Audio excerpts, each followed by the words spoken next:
The Boy Who Cried Wolf. When I was a lad, my father used to send me out to the fields each day to watch over his sheep. Hey-how, there are worse jobs than sitting out in the fresh air all day, but it was boring work for a lad. I longed to be running around with my friends, playing ball or making boyish mischief. "Can't the sheep look after themselves?" I asked my father. "After all they know is how to bleat and munch grass, and there isn't much else they do." But father said it was important work. And most importantly of all, I must keep my eyes peeled for the wolf, in case he came sneaking into the fields and grabbed one of the spring lambs. And so I couldn't even go to sleep. I had to sit and keep a sharp lookout. And a few weeks of this I got so bored that I began to wish that wolf would show up and give me something to do. And then I got thinking to myself, let's liven things up a bit. I thought, let's play a trick on the villagers. And so I got up and ran as fast as I could into the village, shouting at the top of my voice, "Wolf! Wolf! Wolf!" And the villagers grabbed sticks, rolling pins and pitchforks, and came running up the field to chase away the wolf. But when they got there, all was peaceful. The lambs were frolicking as usual, quite unmolested. And I laughed. "Ha ha! Fooled you all!" But none of the villagers laughed with me. Some of them grumbled, and the blacksmith became quite angry and shouted at me.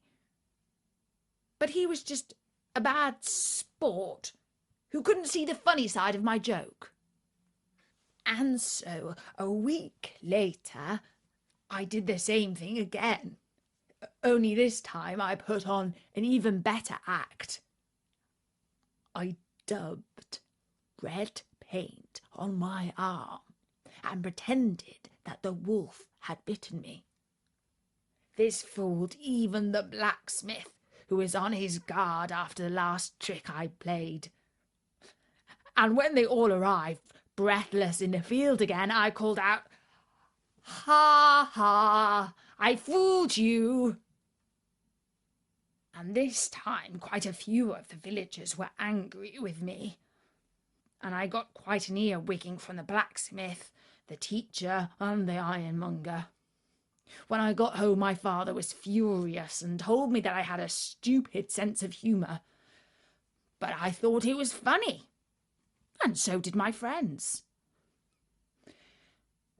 About a week after that, I was sitting up on the hill watching my father's sheep as usual. It was getting on for evening and the sun was setting behind the forest. I would have to spend the night out there, and how lonely and bored I was. Then all of a sudden, the sheepdog started to bark, and the flock was running around and bleating like they had all gone mad, only they hadn't. There was a wolf coming among the sheep, and he had seized a lamb. "Wolf! Wolf! Wolf!" I called out, and I ran into the village to get help. But nobody came, not one villager.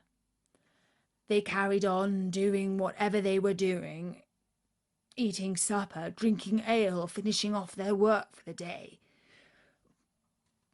"But please," I said to the blacksmith, This time it's true.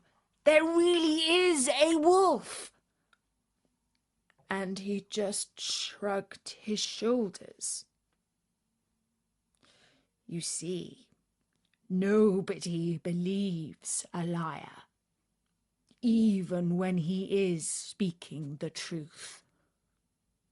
And that's why you should never cry wolf unless you really mean it.